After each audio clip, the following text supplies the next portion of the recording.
La grâce et la paix vous sont données de la part de Dieu notre Père et de la part de Jésus-Christ, notre Sauveur. Le Seigneur nous appelle, le Seigneur nous rassemble, le Seigneur nous unit.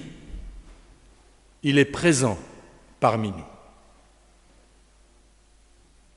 Père, nous te remercions pour ce jour et cette heure mise à part dans notre vie.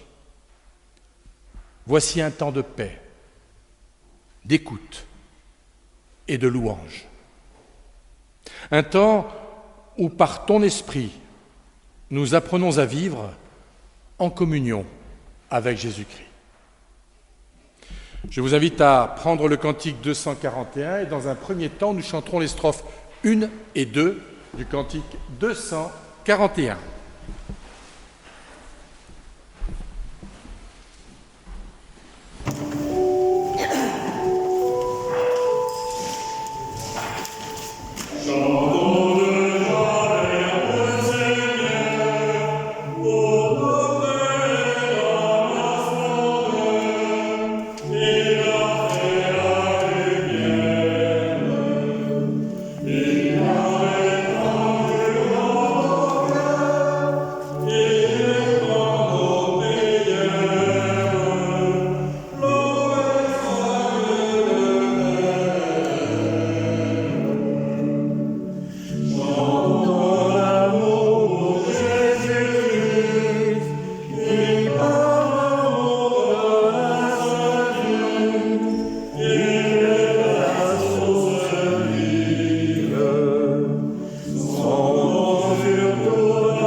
Nous te louons. Tu nous aimes et nous sommes tes enfants. Nous te louons pour Jésus-Christ. Il a proclamé la bonne nouvelle du royaume. Nous te louons pour l'Esprit Saint. Il nous rassemble malgré nos différences et fait de nous un seul peuple, ton peuple. Nous te louons pour ce jour qui nous fait entrer dans la joie de ton règne et nous chantons ta gloire. Et je vous invite à prendre pour ce même cantique 241 les strophes 3 et 4.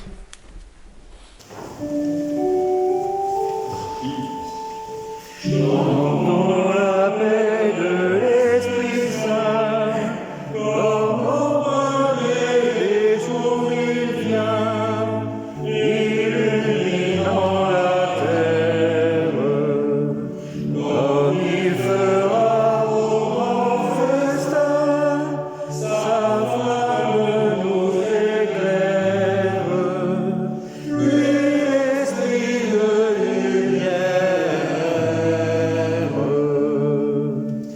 Au Père, au Fils, au Saint-Esprit, ta gloriance a tout rempli, dans l'univers immense. Nous élèverons jour et nuit ta voix ou ton silence, ton aimante présence.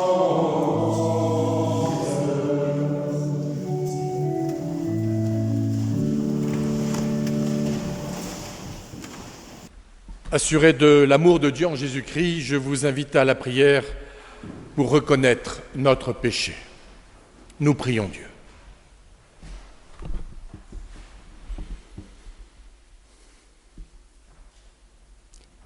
En ce premier jour de la semaine, nous regardons vers toi, Dieu d'amour. Tu nous as donné le pain de chaque jour, tu nous as réjouis par ta création, tu nous as assurés de ta miséricorde par le Christ, mais nous ne t'avons pas dit notre reconnaissance pardonne-nous. Tu nous as fait entendre des nouvelles de toute la terre. Tu as mis devant nos yeux la souffrance de nos frères et de nos sœurs. Mais souvent, nous sommes restés insensibles. Pardonne-nous. Tu nous as accompagnés dans notre chemin quotidien. Mais devant les soucis, nous avons été gagnés par la crainte et devant la tâche que tu nous indiquais, nous n'avons pas su t'obéir. Pardonne-nous.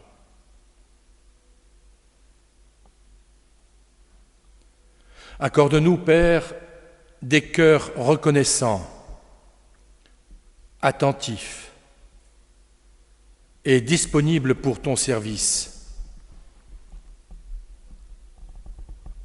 Amen.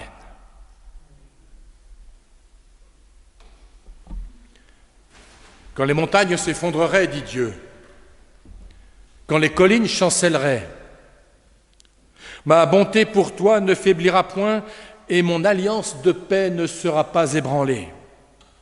Je t'aime d'un amour éternel et je te garde ma miséricorde. Et voici comment Dieu a manifesté son amour. Il a envoyé son Fils unique dans le monde afin que par lui, nous ayons la vie. Que Dieu nous mette au cœur l'assurance de son pardon et qu'il nous donne de marcher vers son royaume. Je vous invite à vous lever pour chanter à Dieu notre reconnaissance avec les strophes 1 et 5, le numéro 245, les strophes 1 et 5.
Pardonnés et libérés, écoutons ce que Dieu veut pour nous et nous donne la force de faire.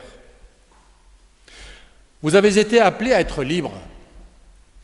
Seulement, ne faites pas de cette liberté un prétexte pour vivre selon les désirs de votre propre nature. Au contraire, laissez-vous guider par l'amour pour vous mettre au service les uns des autres. Car toute la loi se résume dans ce seul commandement: aime ton prochain comme toi-même. Nous chantons le numéro 167. Numéro 167.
Nous prions Dieu avant de lire les Écritures afin qu'elles deviennent pour chacun de nous une parole de vie.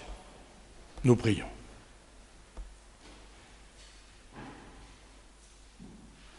Père, ta parole est pour nous ferment du royaume et germe d'espérance.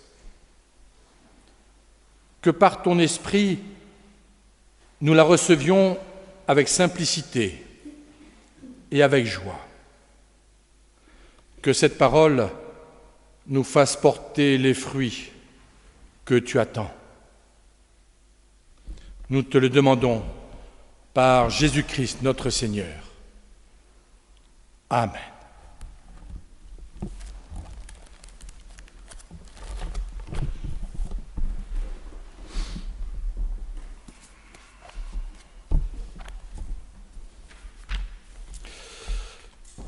Nous sommes invités ce matin à entendre 3 textes. Le premier se trouve dans le livre du prophète Jérémie, au chapitre 11, les versets 18 à 20.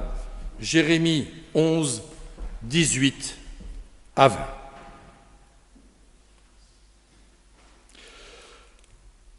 Le Seigneur me l'a fait savoir et j'ai su. Alors, tu m'as fait voir leurs agissements, les adversaires de Jérémie. J'étais comme un mouton, confiant, qu'on mène à l'abattoir. Je ne savais pas qu'ils préparaient des plans contre moi. Détruisons l'arbre avec son fruit, retranchons-le de la terre des vivants, et qu'on ne se souvienne plus de son nom. Mais le Seigneur des armées est un juste juge. Il sonde les reins et le cœur. Que je vois ta vengeance contre eux, car c'est à toi que j'ai confié ma cause.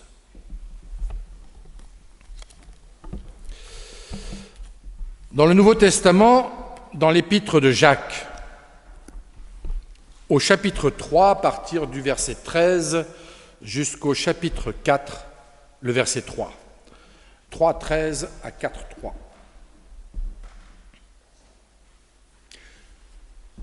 Qui est sage et intelligent parmi vous?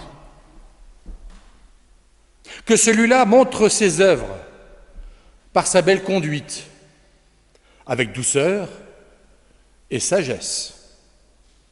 Mais si vous avez au cœur une passion jalouse et amère, ou une ambition personnelle, n'en soyez pas fiers et ne mentez pas contre la vérité.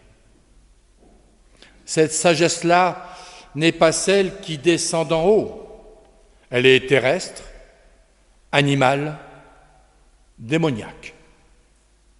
En effet, là où il y a passion jalouse et ambition personnelle, il y a du désordre et toutes sortes de pratiques mauvaises. La sagesse d'en haut, elle, est d'abord pure, ensuite pacifique, conciliante, raisonnable, pleine de compassion et de bons fruits, sans parti pris, sans hypocrisie. Or, le fruit de la justice est semé dans la paix par les artisans de paix. Et enfin, dernier texte proposé pour ce matin, dans l'Évangile selon Marc, au chapitre 9, les versets 30 à 37. Marc 9, 30 à 37.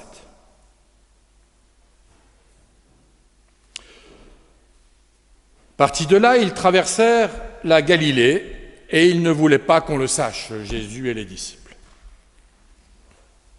Car il, Jésus, instruisait ses disciples et leur disait : le Fils de l'homme est sur le point d'être livré aux humains, ils le tueront, et 3 jours après sa mort, il se relèvera. Mais les disciples ne comprenaient pas cette parole. Et ils avaient peur de l'interroger.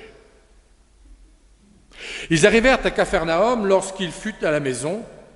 Il se mit à leur demander « À propos de quoi raisonniez-vous en chemin ?» Mais eux gardaient le silence, car en chemin, ils avaient discuté pour savoir qui était le plus grand. Alors il s'assit, appela les 12 et leur dit « Si quelqu'un veut être le premier, qu'il soit le dernier de tous et le serviteur de tous. » Il prit un enfant, le plaça au milieu d'eux, et après l'avoir pris dans ses bras, il leur dit « Quiconque accueille en mon nom un enfant comme celui-ci, m'accueille moi-même, et quiconque m'accueille, ce n'est pas moi qui l'accueille, mais celui qui m'a envoyé. »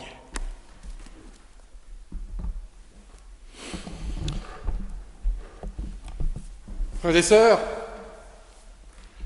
nous voici avec des disciples, mais ce n'est pas un scoop ce que je vais vous dire, incorrigibles. Ils sont incorrigibles parce que, en fait, comment peut-on, après que le Maître ait une nouvelle fois annoncé sa mort, comment peut-on se préoccuper de savoir qui est le plus grand ? Qui est le premier, sur terre ou dans le royaume? Les annonces de la Passion, vous l'avez entendu, sont incompréhensibles pour les disciples. Ils n'ont pas idée de ce qu'elles pouvaient signifier sur le plan immédiat, mais sur le plan messianique. Mais elles annoncent la mort certaine du Maître. Dans 3 jours, je reviendrai, je ressusciterai. Certes, la notion de résurrection existait bien à cette époque-là, mais néanmoins, c'est pas très parlant. Et à cause de cela, chers amis, frères et sœurs, écoutez, il vaut mieux s'assurer d'une place qui donne une bonne assurance dans la vie ou après la vie. Donc, qui est le premier ? On ne sait jamais. Je pense que nous ne ferions pas mieux. Nous ne ferions pas mieux parce que s'assurer une place là-haut est quand même l'une des préoccupations les plus vieilles au monde. Sauver sa peau ou être en bonne place tout là-haut. Lutter contre des indulgences, contre toute forme de chantage au bien-être spirituel est une préoccupation de tous les siècles. Mais au lieu de reprendre fermement les disciples, voire même de les disputer, de les rabrouer, de leur faire la leçon, enfin, depuis le temps que nous sommes ensemble, etc., vous n'avez toujours pas compris que, etc., non, rien de tout cela. Jésus les emmène sur le chemin qu'il a choisi. Si quelqu'un veut être mon disciple, si quelqu'un veut être mon disciple. Frères et sœurs, Jésus prend les disciples là où ils sont, dans leur réflexion. Puisque vous voulez être mes disciples, c'est bien l'axiome de départ. Puisque vous voulez être mes disciples, être grands, être les premiers, eh bien, moi, je vous demande d'être les derniers et les serviteurs de tous. Le contre-pied est immédiat. Si quelqu'un veut, il y a le conditionnel. Si. Mais quelqu'un, c'est-à-dire, quelle que soit cette personne, c'est-à-dire tout à chacun, il peut le devenir. La remarque ne s'adresse pas uniquement aux disciples, vous avez compris, mais à tous. Vous, les disciples, comme vous tous qui m'écoutez ou qui m'écoutiez, hier, ici et maintenant. Jésus part de l'ambition de l'auteur et il lui révèle les conditions inattendues de sa réalisation. Celui qui veut être le premier devra se faire le serviteur de tous. Pas de place au soleil, pas de privilège. Les pasteurs n'ont jamais eu une ligne directe avec là-haut. Ce n'est pas vrai. Pas d'ordre préférentiel. Il n'y a aucune bague à baiser, aucune génuflexion à faire, si quelqu'un veut. Celui qui veut être le premier devra regarder les autres comme ses maîtres. Rien ici d'une exaltation de l'humilité comme vérité secrète et privée, comme méthode purificatrice. Pas de flagellation, pas d'escalier à gravir à genoux, pas de ceinture de pénitence, pas de piscine à l'eau soi-disant miraculeuse. Frères et sœurs, il n'y a rien à mériter, il n'y a pas de rétribution. Ici, l'humilité est avant tout service et relation. Se faire le dernier, eschatos, ne signifie rien d'autre que se faire le serviteur, diakonos. Le disciple n'est pas appelé à se considérer comme le dernier des derniers, comme on l'entend parfois trop souvent, mais à se mettre dans la situation du dernier pour être serviteur de tous, puisqu'il n'y a personne au-dessus de lui. Il s'agit d'un engagement total au service de l'autre, parce que ici, frères et sœurs, c'est bien le service qui est la grandeur elle-même. Une fois de plus, le maître renverse les valeurs. Selon les évangiles, le véritable amour s'exprime dans le service. Enfin, vous et moi savons par expérience qu'il est des engagements les plus absolus qui sont consentis sans amour. Engagements fondés sur la crainte, sur l'orgueil. Spirituellement, ce type d'engagement est la négation même de ce que Jésus attend. Pour saisir toute l'importance de l'exhortation, vous avez entendu ce que Jésus a fait avec cet enfant. Qui l'accueille, m'accueille. L'obéissance, frères et sœurs, ça n'a jamais été la servilité. Jamais. Celui qui se fait serviteur d'un enfant n'attend en retour ni compensation matérielle, ni considération. Il pourra recevoir de l'amour, mais pas cette considération que cherche l'homme auprès des autres hommes.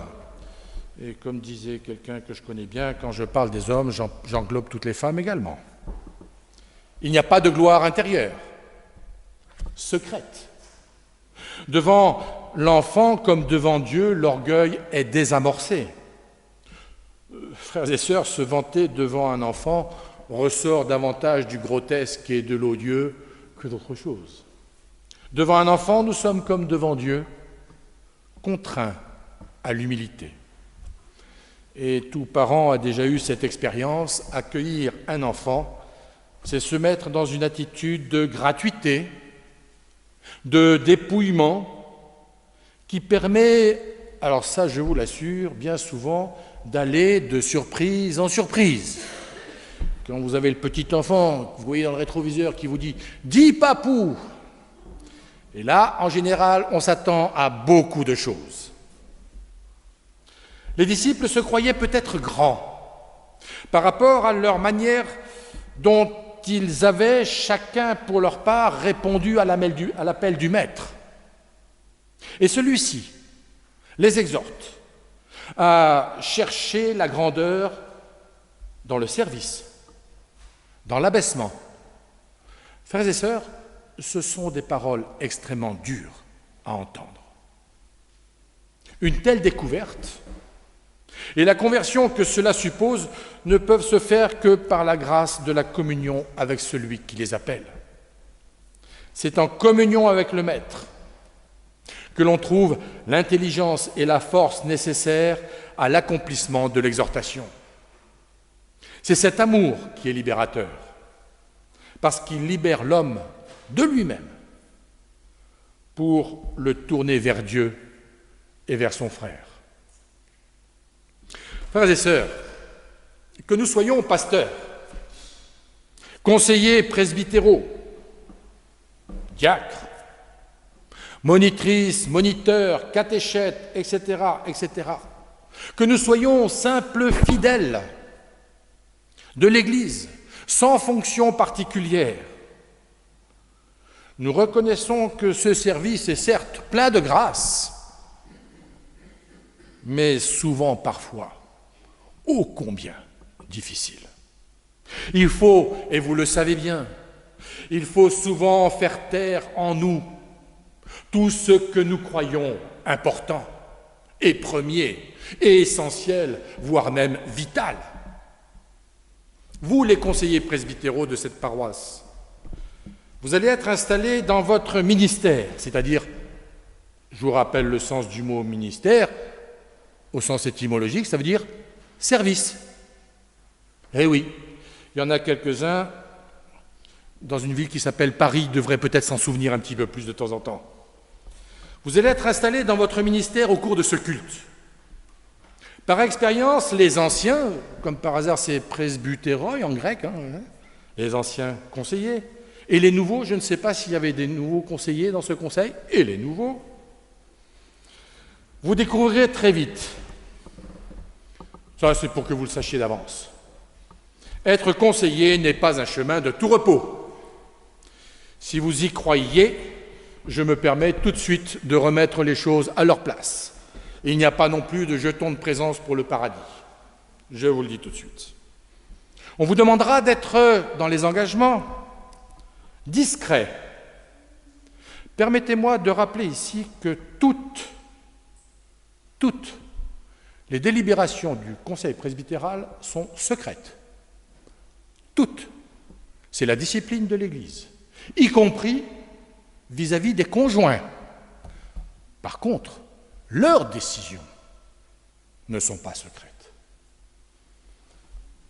J'ai connu combien de chamaillements, pour ne pas dire autrement, dans les conseils presbytéraux. J'ai vu combien de chamaillements sont nés du partage d'informations qui auraient dû rester confidentielles. Comme on dit entre nous, entre pasteurs, si tu veux qu'un secret soit diffusé, dis-le à ton collègue. Parce que tu diras, écoute, je te le dis, mais ne le dis à personne parce qu'on m'a dit de ne pas le répéter. Je vous laisse imaginer la suite. Vous serez appelés à être conciliants, fraternels. Vous devrez, frères et sœurs, vous l'entendrez, choisir, éveiller, animer. Tout cela peut paraître, j'en conviens, surhumain. Et ce le sera. Croyez-moi, ce le sera si vous exercez votre service en vase clos. Mais il en sera tout autrement si vous vous appuyez les uns sur les autres, ainsi que sur les membres de la paroisse. Être conseiller n'est pas un long fleuve tranquille, mais finalement, c'est comme la vie, et c'est bien là toute sa richesse. Vous connaîtrez des moments de doute. Oui, mais rassurez-vous, le doute fait partie de la foi. Vous connaîtrez des moments de fatigue, de découragement, peut-être même l'envie d'ailleurs de tout laisser tomber parce que, après tout, on n'est jamais aussi bien que seul avec ses idées qui sont forcément justes et bonnes. Vous serez peut-être, et sûrement, fatigué d'entendre toutes ces personnes que l'on appelle parfois, vous savez, la Madame Yaka et le Monsieur Il Faucon, ou alors la Madame avant c'était mieux et le Monsieur, ah oui, du temps d'eux. Les pasteurs les connaissent bien, ces gens-là, ils les ont eus tout au long de leur ministère. Oui, sans doute, vous connaîtrez tout cela, mais c'est bien pour cela qu'on n'est jamais conseillé tout seul, avec les paroissiens. Vous découvrirez des richesses insoupçonnées, des peines sans doute, oui, mais des joies et des plaisirs sans aucun doute. Avec les paroissiens, mais avec également, et il ne faut pas l'oublier parce qu'il est quand même néanmoins l'acteur premier, l'Esprit de Dieu. Sans lui, je puis vous assurer, sans l'ombre d'une hésitation, que vous tournerez très vite en rond. Sans lui, je puis vous assurer que la routine s'installera dans votre fonction de conseiller presbytéral.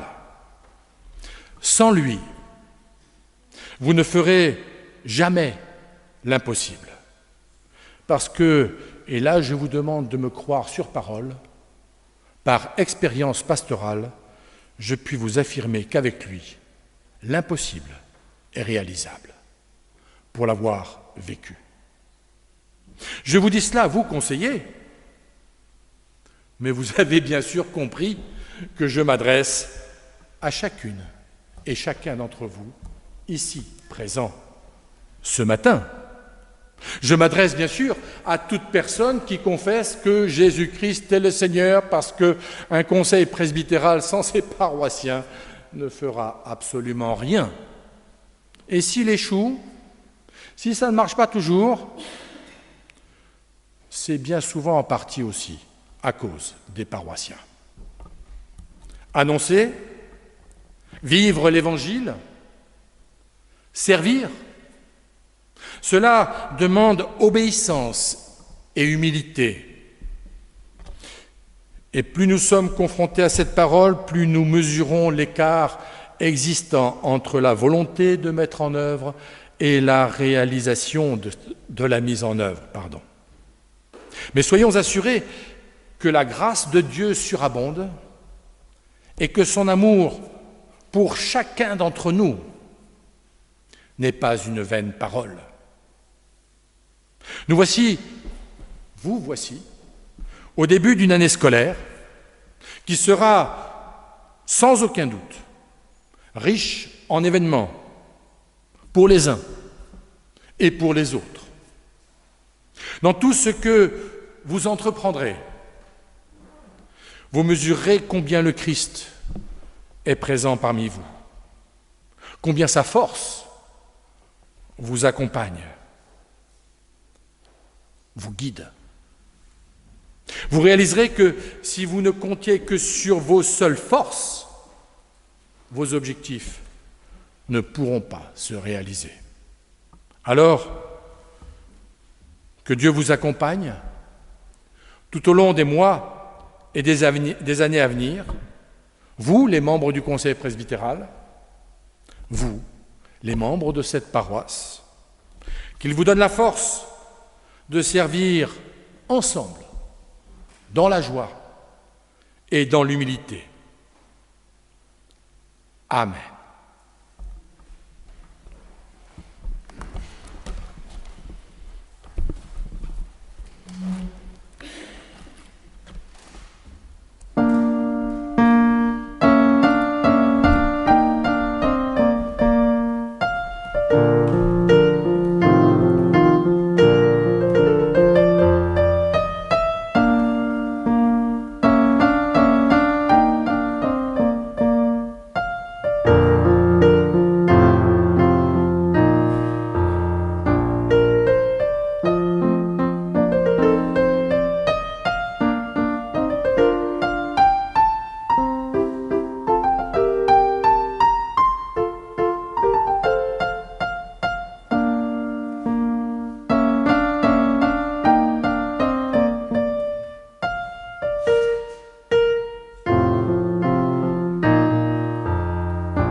vous invite à prendre vos cantiques au numéro 521. Et là, nous chanterons les strophes 1, 4, 6, 1, 4, 6, 15 et 16. 1, 4, 6, 15 et 16. Le numéro 521.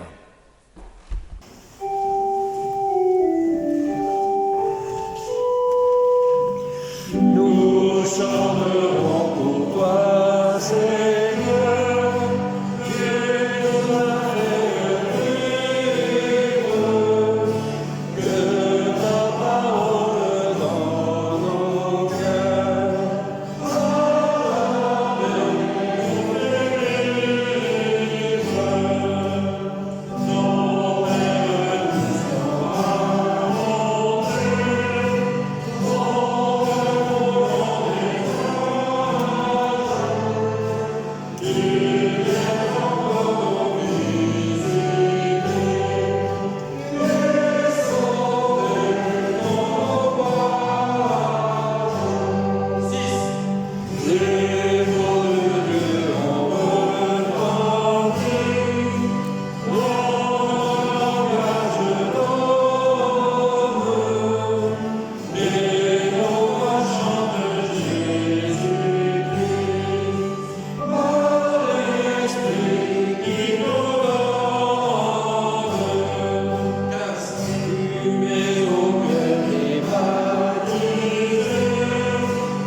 Nous allons maintenant reconnaître le ministère du Conseil presbytéral de l'Église protestante unie de l'Albigeois. Louons le Seigneur. Nous te louons et nous te bénissons, Dieu notre Père. Dans ton amour libérateur, tu nous appelles, malgré notre faiblesse, à être tes serviteurs, porteurs de lumière et d'espérance, solidaires de toute l'humanité. Nous te louons et nous te bénissons, Seigneur Jésus-Christ. Tu es venu en serviteur réconcilier tout homme avec ton Père. Tu lui as donné ta vie pour nous rendre notre humanité véritable et notre dignité d'enfant de Dieu. Nous te louons et nous te bénissons, Esprit Saint. Tu suscites l'Église, tu la rassembles pour l'adoration, tu l'envoies dans le monde. Tu lui donnes la force de vivre sa foi et d'en témoigner. Nous te louons et nous te bénissons, Dieu trois fois saint, pour annoncer l'Évangile, pour servir les hommes. Tu fais de nous les ouvriers de ton royaume. Pour construire la communauté, pour aider chacun à prendre part à sa mission, tu donnes à ton Église les serviteurs dont elle a besoin.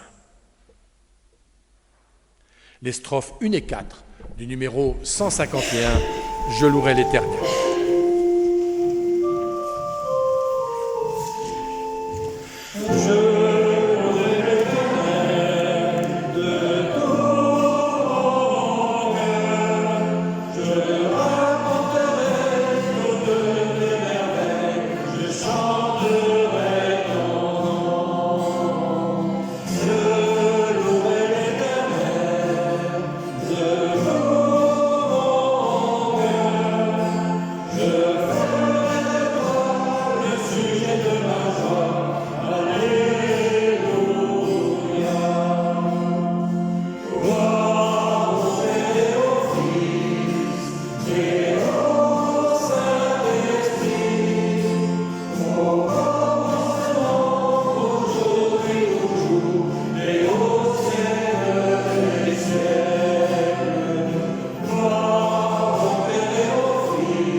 vous invite à vous asseoir. Pour former le conseil presbytéral, l'Assemblée générale a élu, et je demanderai à chacun des conseillers appelés à venir se mettre en arc de cercle face à l'Assemblée. Ont été élus, dans l'ordre alphabétique, Catherine Hachet, Isabelle Bouche, Monique Escande, Bruno Galibert-Dauc,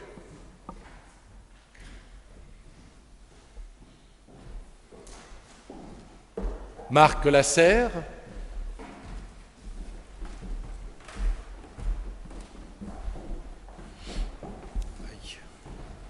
Claire Machois, Marianne Mailleux, dont nous saluons la présence, Jean-Philippe Roch et Sylvie Sanson.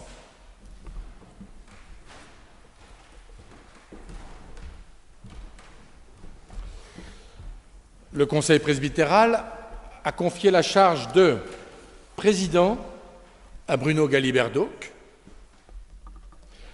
Les vice-présidentes sont Monique Escande et Sylvie Sanson. La secrétaire est Catherine Hachet. Et le trésorier, on ne change pas ce poste-là facilement, c'est Jean-Philippe Roch. Aujourd'hui, mes frères et mes sœurs, dans la communion de l'Église universelle, nous vous recevons comme serviteurs du Christ au sein de l'Église protestante unie de France, dont nous écoutons maintenant la déclaration de foi. Je vous invite à vous lever. Je vais essayer de parler fort. La déclaration de foi est celle du synode de Lille de 2017, qui a été votée par le synode de Lille de 2017. En Jésus de Nazareth, Dieu révèle son amour pour l'humanité et le monde. L'Église protestante unie de France le proclame avec les autres églises chrétiennes sur la lancée de la Réforme. Elle annonce cette bonne nouvelle. Dieu accueille chaque être humain tel qu'il est, sans aucun mérite de sa part. Dans cet évangile de grâce, au cœur de la Bible, se manifeste l'Esprit de Dieu. Il permet à l'Église d'être à l'écoute des textes bibliques et de laisser conduire par eux au quotidien. Dieu nous a créés, nous invitant à vivre en confiance avec lui.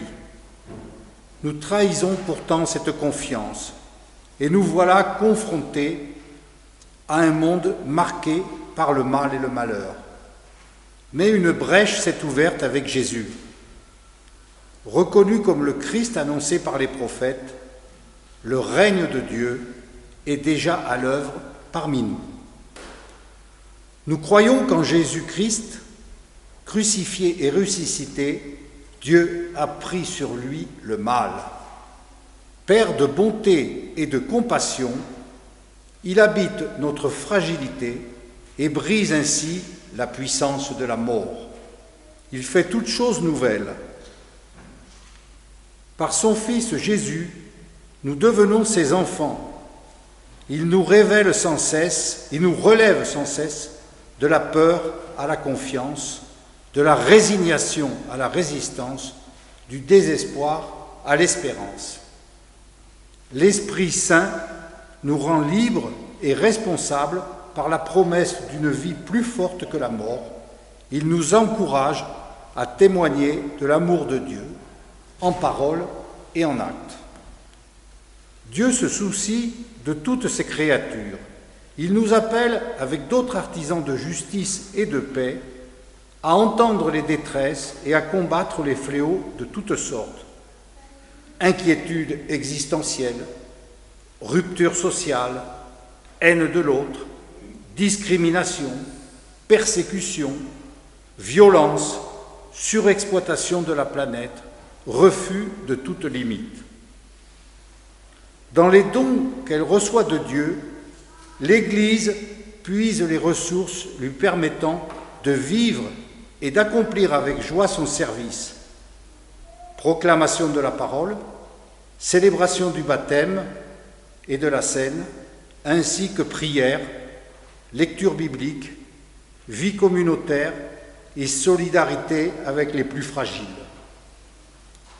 L'Église protestante unie de France se comprend comme l'un des visages de l'Église universelle. Elle atteste que la vérité dont elle vit la dépasse toujours.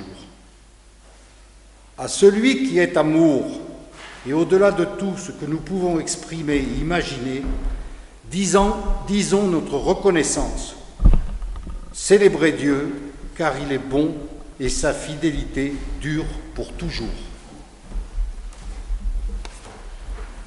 Je vous invite à prendre vos cantiques pour chanter le numéro 507, les 3 strophes du numéro 507.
Non, mais je vais parler fort. Ça va. Je veux quand même vous avoir. Ah oui. Si je me mets là, je sais pas.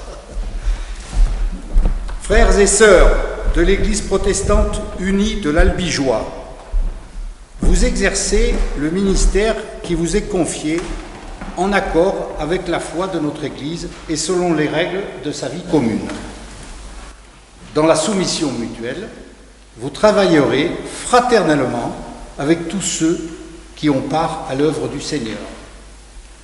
Vous serez responsable de vos frères et de vos sœurs, vous les encouragerez par votre vie, vous vous garderez de tout ce qui pourrait faire tomber les plus petits, vous serez discret dans vos propos, vous serez vigilant dans la prière, persévérant dans l'écoute de la parole, fidèle au repas du Seigneur, assidu aux assemblées de l'Église. Vous poursuivrez votre formation spirituelle, théologique, humaine. Ainsi, vous aurez à cœur de renouveler l'élan de votre ministère, vous qui êtes appelés à former le conseil presbytéral de cette Église. Vous porterez ensemble la responsabilité spirituelle et matérielle de la communauté. vous discernerez, reconnaîtrez et coordonnerez les ministères que Dieu donne à cette Église pour qu'elle grandisse dans l'amour et soit au sein du monde messagère de l'Évangile. Vous serez solidaire des décisions que prendra votre Conseil et vous préparerez et appliquerez les décisions des synodes. Vous allez répéter après moi. Est-ce que c'est bien là ce que vous voulez? Oui, nous le voulons. Jésus-Christ est le Seigneur, qu'il nous soit en aide. Oui, nous le voulons. Jésus-Christ est le Seigneur, qu'il nous soit en aide. Frères et sœurs, vous venez de recevoir les engagements des membres du Conseil presbytéral. Ensemble, nous sommes appelés à travailler pour Dieu. Nous prierons pour nos frères et nos sœurs et nous les soutiendrons. Est-ce bien là ce que vous voulez? Manifestez-le en vous levant et en engageant à haute voix après moi. Oui, nous le voulons, Jésus-Christ est le Seigneur, qu'il nous soit en aide. Oui, nous le voulons. Jésus-Christ est le Seigneur, qu'il nous soit en aide.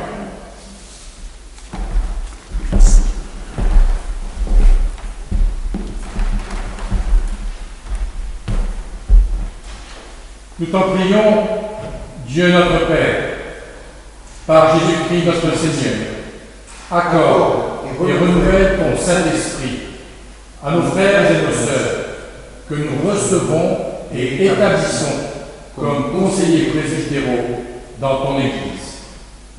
Donne à ce conseil d'accomplir humblement et fidèlement le service auquel tu l'appelles, pour qu'il garde ton peuple dans la communion fraternelle, l'unité du corps du Christ et l'accomplissement de sa mission. Amen. Église du Christ, réjouis-toi pour les ministères que le Seigneur te donne. Et vous, membres du Conseil presbytéral, vous n'êtes pas seuls. Réjouissez-vous d'avoir part à l'annonce de l'Évangile. Le Seigneur est fidèle. Je vous invite à regagner vos places. D'habitude, il y a félicitations, accolades, etc.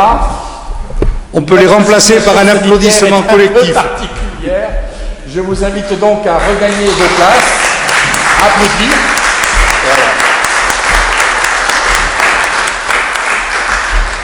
Vous, frères et sœurs, à les encourager. Il ne faut jamais hésiter à dire à un conseiller presbytéral « merci ».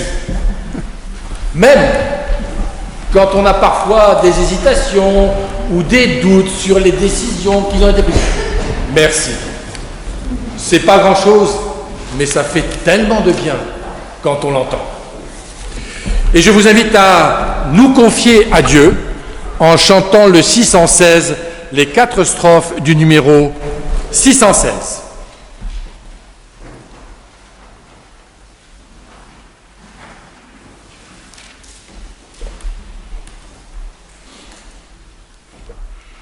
Il faut laisser le temps. Ben voilà. Des fois, il faut laisser le temps.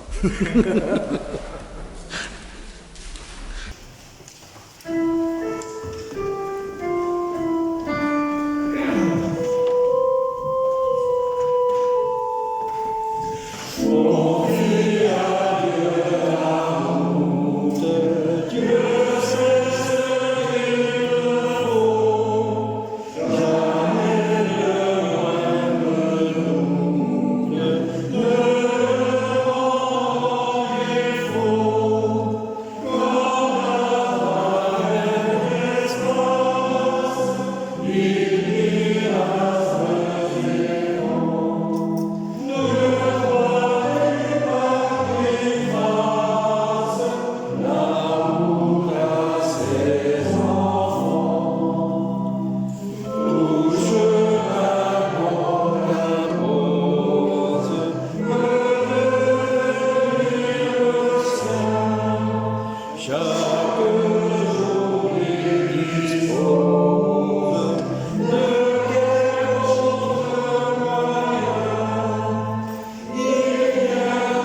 Je laisse la parole à la personne qui a la responsabilité de faire les annonces.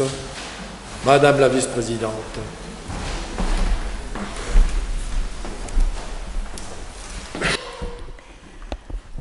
Donc tout d'abord un grand merci à Gérard Pardoun et à François Toulis pour ce culte d'aujourd'hui. Je vais faire un petit retour sur les dernières activités ou manifestations de la paroisse. Le vide-grenier du 12 septembre a rapporté 326 €.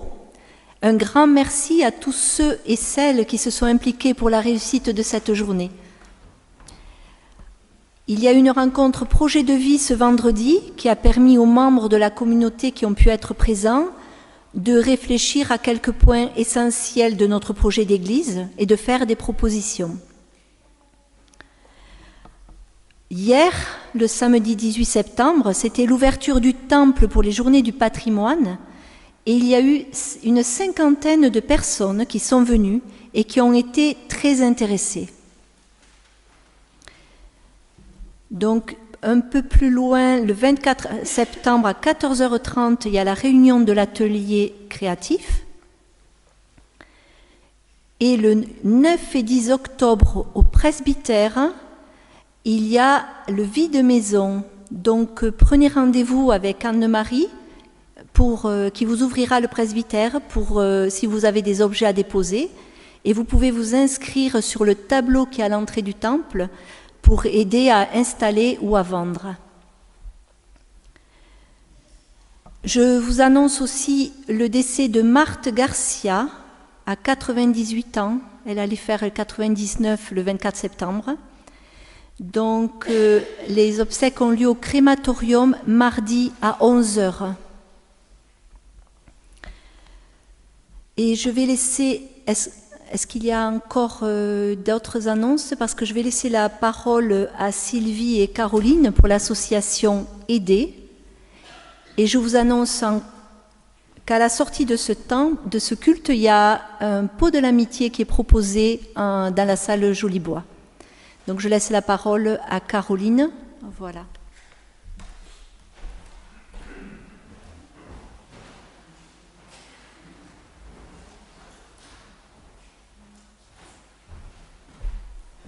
Donc d'habitude au culte d'entrée, nous faisions une exposition d'Espoir pour Fusan, l'association que vous soutenez sur le Vietnam, et nous proposions des nems et des rouleaux de printemps. Bon, je ne vais pas revenir sur la situation actuelle, tout ça n'était pas possible de faire aujourd'hui. Donc nous avons réfléchi avec Sylvie pour quand même aider. Je ne veux pas vous accabler en vous parlant de la situation au Vietnam qui est absolument dramatique. Nos filleuls, donc les enfants que nous aidons, une partie est restée sur Saïgon et nous arrivons à les nourrir, et une autre partie, nous ne savons pas où ils sont. Nous savons simplement qu'il y a depuis 10 mois 1700 orphelins sur Saïgon. Et enfin bon, c'est une situation vraiment catastrophique.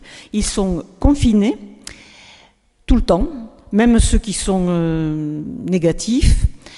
Entre autres, Lai, que vous connaissez, notre partenaire, a eu son vaccin Pfizer alors qu'elle avait la Covid. Donc je ne vous dis pas l'état de santé dans lequel elle est. Bon, confinée, donc, surveillée par les militaires, personne ne peut sortir. Notre problème, et là peut-être que Jean-Philippe pourra m'aider, nous ne savons pas comment envoyer l'argent pour les aider. Parce que si nous l'envoyons sur le compte de l'association, le gouvernement le prend en disant qu'il le distribue. Mais vous comprenez bien qu'il ne le distribue pas là où nous le souhaitons. Bon. Donc nous voulons quand même faire une action pour récolter quelques fonds pour espérer le renvoyer, ou moins espérer y aller. Donc nous allons proposer de faire des nems et des rouleaux de printemps à la commande. Ceux qui seront intéressés pourront le dire soit à Sylvie, soit à moi, ceux qui ont les coordonnées, soit à Cathy Portenseigne. Je vous rappelle que les nems peuvent se congeler, mais les rouleaux de printemps, non. Donc, il y en a qui sont très intéressés pour Noël. Donc, il faut prendre les choses congelées.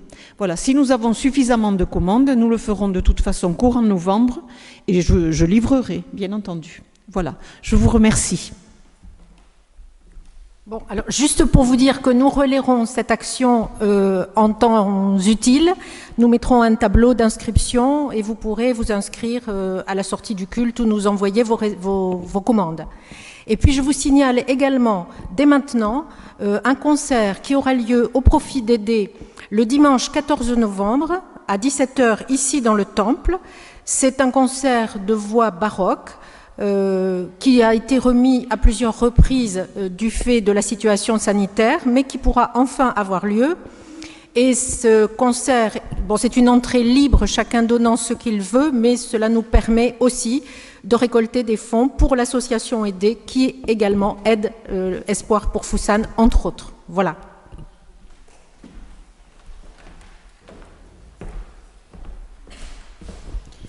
En ce qui concerne l'envoi de fonds, il y a peut-être une piste si vous passez par l'entraide protestante de la Fédération protestante de France, qui ont souvent des antennes relais pour permettre justement à l'argent d'arriver là où il doit arriver.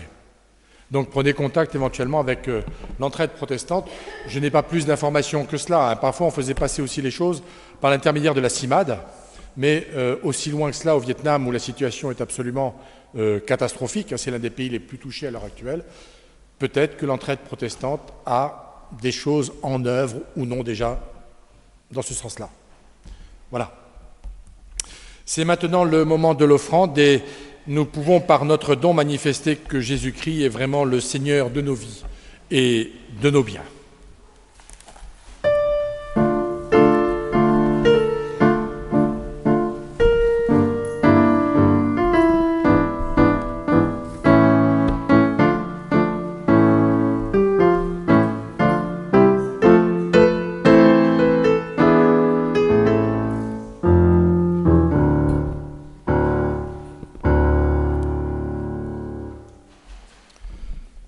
Père, accepte notre offrande joyeuse, l'offrande de notre argent, de notre travail, du temps nécessaire à l'écoute, et toute offrande que nous inspire ton amour.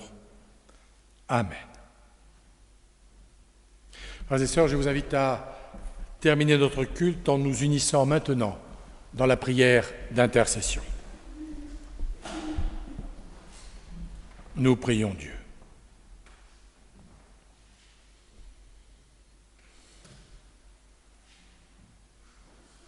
Père, ta parole nous a redit ton amour pour ce monde.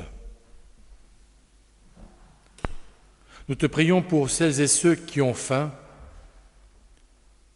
Fais-nous découvrir la joie du partage. Nous te prions pour les immigrés et les exilés. Prépare-nous à les accueillir avec toutes leurs différences. Nous te prions pour les solitaires. Conduis-nous sur le chemin de leur souffrance. Nous te prions pour les méprisés et les détenus. Rappelle-nous qu'ils ont droit au respect. Nous te prions pour les malades. Inspire-nous l'offrande d'une présence. Nous te prions pour celles et ceux qui exercent l'autorité dans le monde.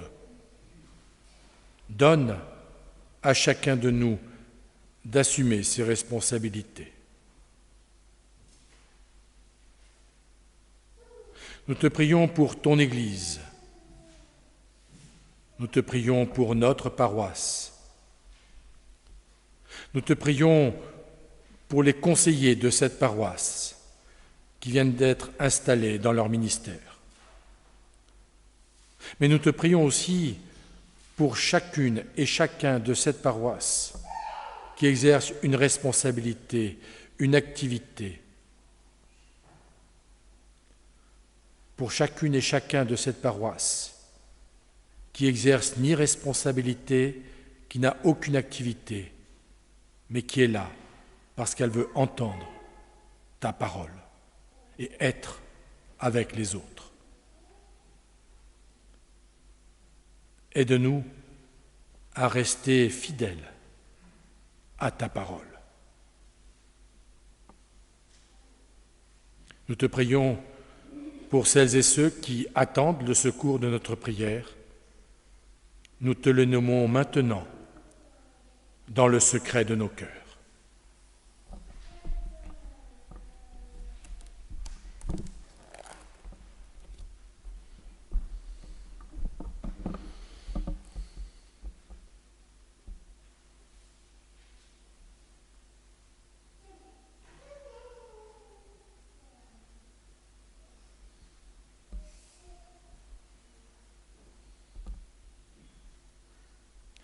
Accompagne, Seigneur, chacune et chacun de ceux que nous venons de nommer. Garde-les, soutiens-les, guide-les.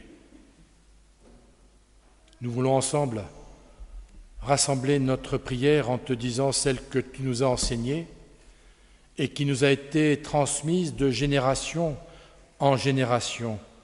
Notre Père qui es aux cieux, que ton nom soit sanctifié. Que ton règne vienne, que ta volonté soit faite sur la terre comme au ciel. Donne-nous aujourd'hui notre pain de ce jour. Pardonne-nous nos offenses, comme nous pardonnons aussi à ceux qui nous ont offensés.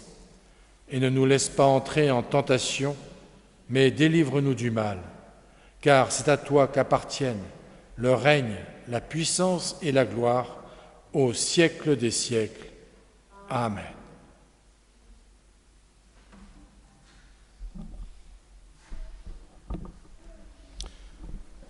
Frères et sœurs, je vous invite à vous lever. Béni soit Dieu, il nous a donné sa parole pour que nous l'entendions. Il nous a promis son royaume pour que nous espérions. Allez, avec vos frères et vos sœurs, dans l'audace et l'adoration, la joie de Dieu sera votre force. Que la grâce de notre Seigneur Jésus-Christ, l'amour de Dieu le Père et la communion du Saint-Esprit soient avec vous tous, présents et absents, visibles et invisibles, pour le temps et pour l'éternité.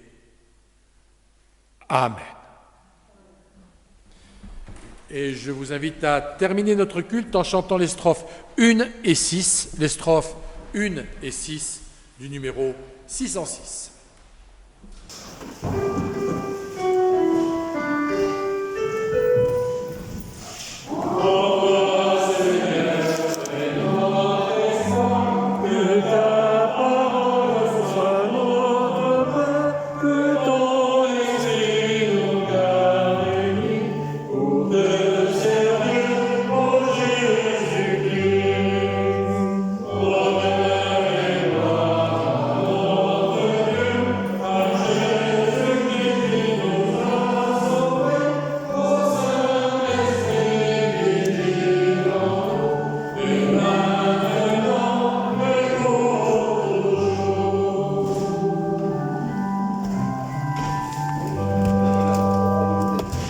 Et je vous souhaite à chacune et à chacun un bon dimanche.